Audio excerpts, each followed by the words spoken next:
Moabot sa 200 ka mga sea vessels dinhi sa Central Visayas ang nakasinati og aberya atol sa pagkusukuso sa Bagyong Odette. Kadaghanan nangasagad ang detalye sa report ni Nico Serino.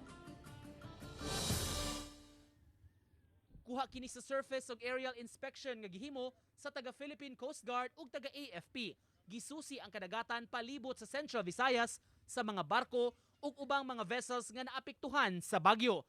Kadaghanan kanila nasangad, dunay mga napasok sa bakhawan, nabangga sa pantalan ug uban pa. Ang kadaghanan sa maong mga marine vessels na pa-refloat na hinuon labi na pagbalik sa high tide. Apan ang uban gikinahanglan ang kuti nga salvaging operations aron makuha ang mga barko. Based on the initial inspection, yung iba nasa bakawan na pumasok yung mga barko.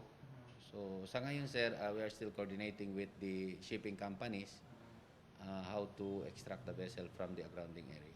Human sa pag-igo sa bagyo, ang Coast Guard mi-issue og notice to mariners nga ang tanang incoming nga mga barko sa pantalan sa Sugbo adto una moagi sa south entrance o habig sa third bridge. Gisirado una ang north entrance tungod sa mga barko nga na-damage dapit sa ikaduhang taytayan. Napay mga sangad diha nga barko niya nayuban pud nga mga nangalunod, so delikado pa. Ongoing pa nga mong diving operation gid nga nagbutang mig mga markers, mga temporary markers, mga temporary light.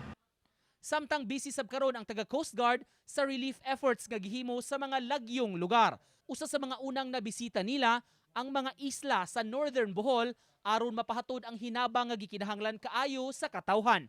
Andam sila mo asister sa mga mihimo og relief efforts ug sa mga government agencies ug pribadong sektor. Gidana mo dito sa mga island barangay sa Northern Bohol together with the Governor Yap sa 302nd Brigade sa Army. So na-distribute na so sa Pandanon, Mahanay, katong mga isla ditong dapita. Although kulang pa gyud kay daghan pa tunga so himbalik na pud ang barko. Uban ni Godfrey Relien, Nico Sereno, Balitang Bisdak.